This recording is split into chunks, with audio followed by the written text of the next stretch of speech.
পশ্চিম বর্ধমান জেলার ইসিএলের সোদপুর এরিয়ার চিনাকুড়ি কলিয়ারি বাঁচাও কমিটির পক্ষ থেকে চিনাকুড়ির ৩ নম্বর কলিয়ারিতে গত প্রায় ২ মাস ধরে ধর্ণা অবস্থানে বিক্ষোভ চলছে। মূলত কেন্দ্র সরকারের নির্দেশেই ইসিএল কর্তৃপক্ষ চালু কলিয়ারি তথা কয়লা উত্তোলনের যেখানে সচল রয়েছে সেই কলিয়ারিগুলিকে ষড়যন্ত্রের মাধ্যমে বেসরকারীকরণ করতে চাইছে, তারই প্রতিবাদে অবস্থান বিক্ষোভ। এখানে উপস্থিত ছিলেন জেসিসির সমস্ত ট্রেড ইউনিয়ন, আইএনটিটিইউসি, ঢয়রাম সিং সহ আরও অনেকে। গ্রামাঞ্চল শিল্পাঞ্চলের খবর, ব্যুরো রিপোর্ট।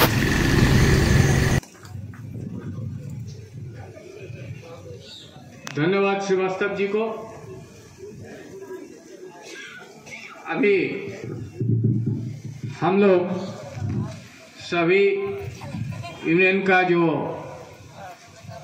महामंत्री यहाँ उपस्थित हुए हैं उन लोगों को शॉल देके वरण करेंगे। संकट पैदा हो रहा है, खास करके पहला सरकार का मजबूत होता है। सरकार का गलत नीति के चलते जो देश को और पब्लिक सेक्टर को देशी और विदेशी पूंजी को हाथ में देने का जो निर्णय लिया और एक एक करके देश को जो पब्लिक सेक्टर को विदेशी और देशी पूंजी को हाथ में दे रहा है, इसका नतीजा हुआ हमारा सीएम भी इससे बचा नहीं।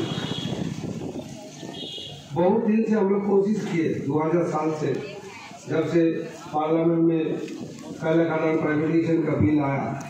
सीएमडी का जो रोल है वो बहुत ही नकारात्मक है और वह किसी भी मजदूर के हितों की जो है समस्याओं के निराकरण के पक्ष में नहीं है।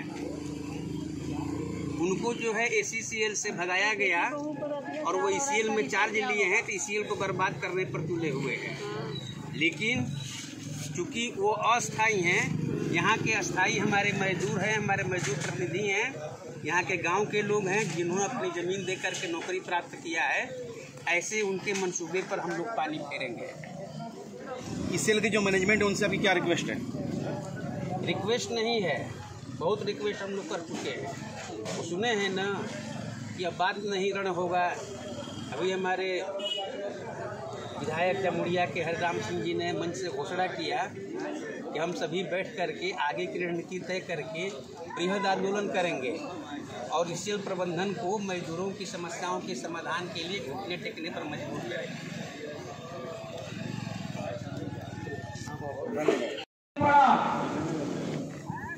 केरला एरिया में संकट पड़ोसी है जहाँ 300 आदमी हमारे बैठे हुए हैं 2 महीना। कुछ समस्याएं हैं गाँव वालों को। अरे आप जो है बिजनेस करने आए हैं, गांव के लोगों से आपका संबंध अच्छा नहीं रहेगा तो आपका बिजनेस नहीं चलेगा। आप कोयला निकालते हैं और बिक्री करते हैं, यही तो काम है आपका। और ये करने के बाद भी आप उनकी बात नहीं सुनेंगे तो ये चलने वाला नहीं है, ईसीएल नहीं चलेगा। और मैं आप सभी को बताना चाहता हूं, यदि समस्याओं के ऊपर विचार नहीं हुआ, गांव के लोगों ने भी तय कर दिया है कि 1 सितंबर से सोनपुर बाजारी बंद रहेगा। इस सब कोई मानने वाले नहीं है। चिनाकुड़ी बंद करने से हमको कोई फायदा नहीं है। कहाँ जहाँ थोड़ा सा होता है, मार करेंगे वहां पर जहां उनको घाव लगे और सोनपुर बाजारी को 1 तारीख से हम लोग बंद करने की व्यवस्था करेंगे। करेंगे हम लोग नहीं रहेंगे। उनकी समस्याएं हैं, उनको नौकरी नहीं मिलेगा। आप उनके छाती पर बैठ करके कोयला निकालेंगे और कोयला निकालकर बिक्री करेंगे और उनकी समस्या का समाधान नहीं होगा, ये चलने वाला नहीं। आपके एरिया में हमको तो नहीं लगता है कि कोई कोयला नहीं बचेगा। या कोयला चल रहा है भी जाएगा, परवलिया भी जाएगा, दूसरी भी जाएगा, तो और कोयला बचा क्या? और आपको सुनकर ताजुब होगा, सीएम जी बोलते हैं कि जो चालू कोयलरी है उस पर हम हाथ नहीं देंगे, वहां जो है डीटीसी खदान चालू रहेगा। और दूसरी तरफ एमडीओ सही होगा। तो मैं यहाँ के वर्कर को और यहाँ के नेताओं को धन्यवाद देना चाहता हूँ कि ये आपने सोदपुर एरिया में मिसाल कायम किया है। सभी एक झंडे के नीचे आंदोलन किया और आंदोलन के चलते कंट्रैक्टर आते हैं, डर कर घूर करके चले जाते हैं। बिना बात किए हो कोई काम नहीं होगा जब तक यूनियन के साथ बात नहीं होगी।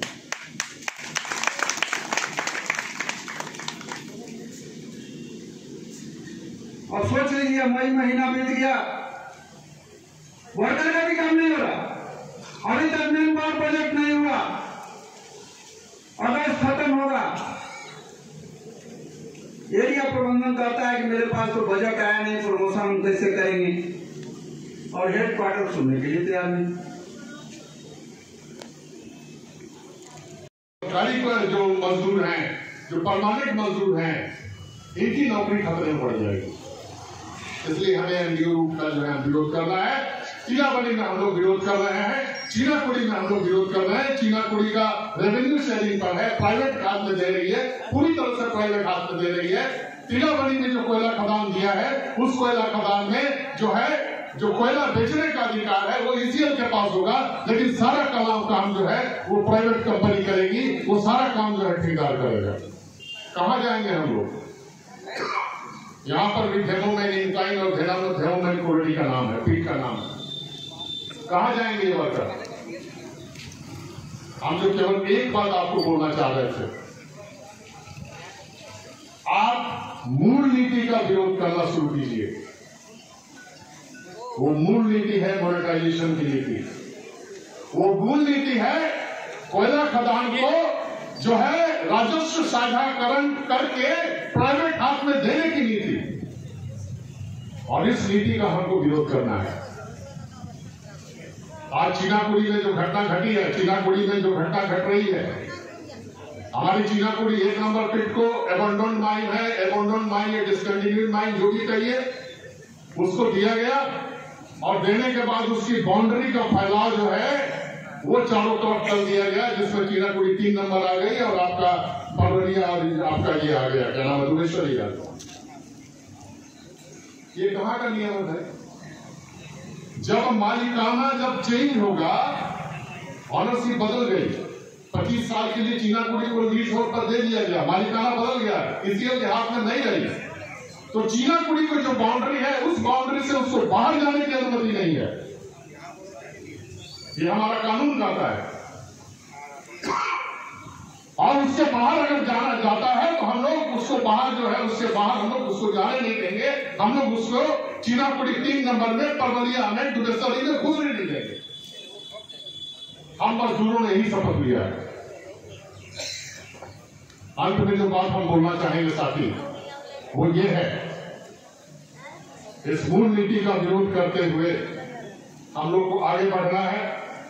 चीनाकुड़ी को बचाना है, चीनाकुड़ी 3 नंबर को बचाना है। इसमें आपको ये भी ध्यान रखना है कि यहाँ पर उत्पादन में जो है हमारा यहाँ का जो प्रबंधन है वो कोई लापरवाही नहीं कर सके, हमारी खदान को जो है असुरक्षित न कर सके, नहीं तो बंद करने का बहाना मिल जाएगा। ये चीना सरकार अभी 160 कोयला खदान को मोनेटाइजेशन, मतलब जो बोल रही है बंद कोयला खदान, लेकिन उसमें रनिंग कोयला खदान भी है, और इस कोयला खदान को जो है वो रेवेन्यू शेयरिंग पर, राजस्व साझाकरण जिसको कहा जाता है, इसके हिसाब से प्राइवेट मालिकों को देने जा रही है, जिसमें हमारी ईसीएल की 4 कोयला खदानें आती हैं, फिर और 5 कोयला खदानों का नाम आ रहा है। इस 4 कोयला खदान में हमारी चीनाकुड़ी 1 नंबर पिट आती है।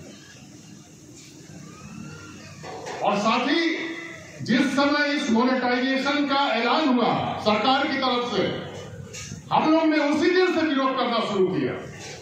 और एक बात आप जान लीजिए, पहला जो चीज हम लोग को याद रखना पड़ेगा वो ये है कि चाहे वो बंद कोयला खदान हो, चाहे वो चालू कोयला खदान हो, किसी कोयला खदान में किसी भी प्राइवेट मालिक को अगर अनुमति दी जाती है, अगर उसकी एंट्री होती है, उसको अगर घुसने का अगर इजाजत दिया जाता है, तो ये तय है कि हमारी जो चालू कोयला खदान है वो बंद करने में पड़ेगी, जो कि यहाँ पर हो रहा है। इसलिए हम लोगों ने शुरू से ही विरोध किया है।